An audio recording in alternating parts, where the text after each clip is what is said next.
Thomas the Tank Engine was having a splendid day. He was making good time with Annie and Clarabelle and was early at each station. Just like clockwork, eh? This made Thomas very happy, but he knew he wouldn't run very well without his driver. Of course, Thomas loved him very much. After the day's work was done, Thomas and his driver liked to stop at an old oak tree near the windmill. It was a peaceful sight. Each night, as the driver sat on the fence looking over the pasture, Thomas could see that his driver was getting old. He wasn't as young as he used to be, and soon he would have to retire, which made Thomas very sad. Don't worry, Thomas. We'll always be good friends, no matter what happens. The next morning, Thomas was astonished to find a new driver greeting him in his shed. I beg your pardon, but where's my driver? Oh, I'm your new driver.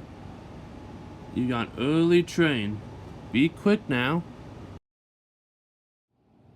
Thomas's journey didn't go as smooth as it did yesterday. The new driver wasn't all that familiar with the regulator as his old driver was. But of course Thomas wasn't all that worried about his journey. He was more worried about his driver.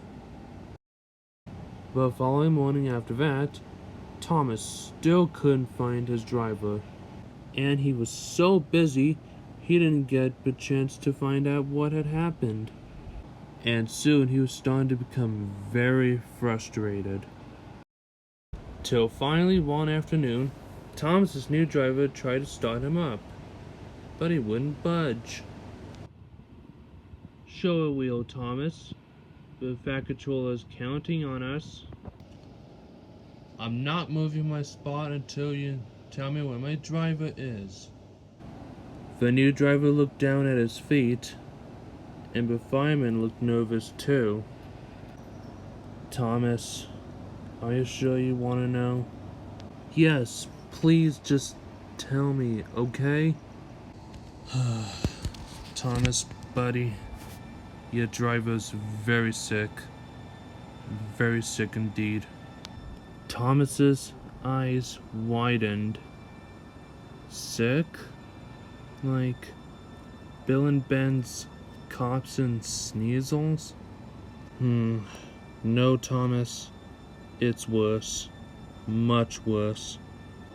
The new driver explained everything. Thomas couldn't believe what he was hearing. One word stood out from the rest. Terminal. Later that evening, Thomas returned to his shed, feeling very depressed. His driver was gravely ill, and there was no one to help him. The other engines didn't know what to say or know to help him feel better. The rest of the week, Thomas was too distracted to attend to his own work. He shunted the wrong trucks, and he stopped too quickly on the platform. Then, at the big station, Thomas's new driver was called into Sir Topham Hatt's office. He and Sir Topham Hatt walked out and approached Thomas slowly. Well, I don't know how to tell you this, Thomas, but it's best that you know.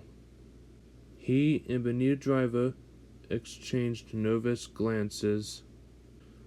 I regret to inform you that your driver passed away around 7 o'clock this morning. Thomas's heart sank. Tears began to form in his weary eyes. The sun was beating down. Thomas felt ice cold. Then he remembered what his driver said about being friends no matter what, and amidst his tears, had a thought. Sir, I want to honor my driver in some way.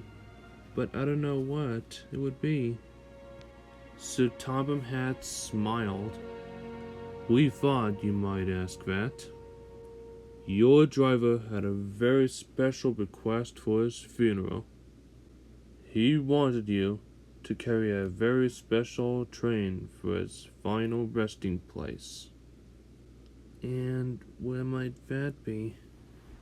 A place you know very well. The old oak tree! It was only fitting for Thomas's coaches and a Clarabelle to be used for the special train. Some of the seats were removed to make way for the casket. Together, Thomas, his coaches, his driver, and his family were on their way to the old oak tree, where Thomas got to say goodbye.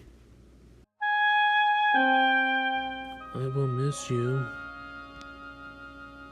And although he felt sad, he was also happy.